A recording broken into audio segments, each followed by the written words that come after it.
Weekend Modder here with a little bit of a confessional, I think. This is something that, to be honest, just kind of bugs me a little bit, and I wanted to show to everybody and kind of talk about for a moment.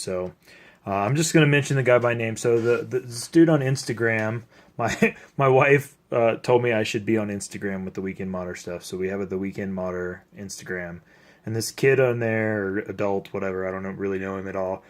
Davis or Naw, Davisornaw,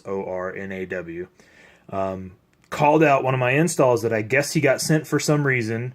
I don't know. Maybe the kid bricked it and he runs a brick repair or something like I do. I don't know. Nobody consulted me on it.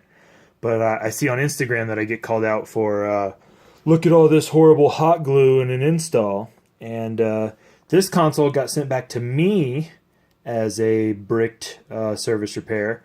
And this is one of the installs when I was still doing this sort of thing. So first of all, I want to say I don't do this still today. So rather than actually putting the blob of glue directly over the solder points and securely holding them there, I do a line of solder or of hot glue over here just to give your wires some resistance so that if they ever get yanked on, you're more likely to be protected against yanking a wire out of its connected point here.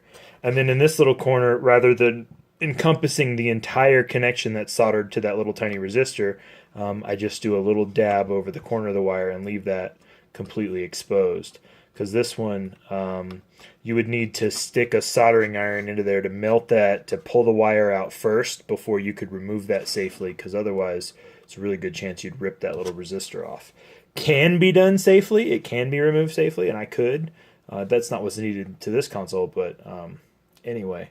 So what I wanted to point out is so that was first thing is, number one, I don't do this anymore. Number two, it's not nearly as big a deal to remove or anything to be upset about. This is a little cotton ball swab thing. I buy these at the dollar store. They're used to clean up on the consoles I do, because yes, I'm an installer that actually cleans up my flux after I use it instead of just leaving it crusted on. As you can see, these points are nice and cleaned up. And I haven't done anything to this since I installed it, and now it's been sent back to me.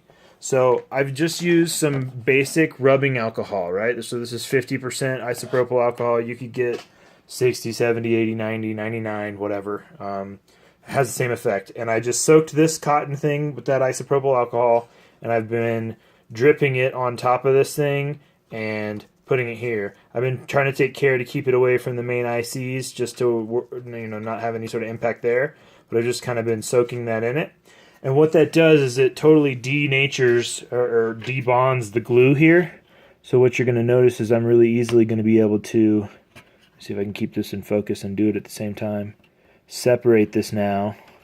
See how easily that's pulling up as a whole blob?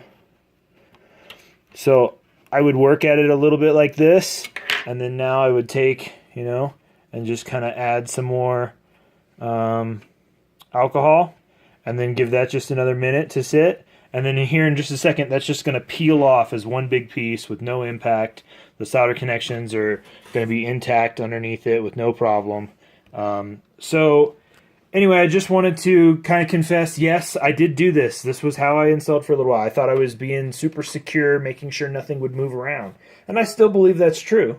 And two, I don't do it anymore. And three, it can be easily and safely removed. So there's the Weekend Modder confessional of how I try to learn and do things better and improve over time. So yeah, there you go. Thanks for watching, guys.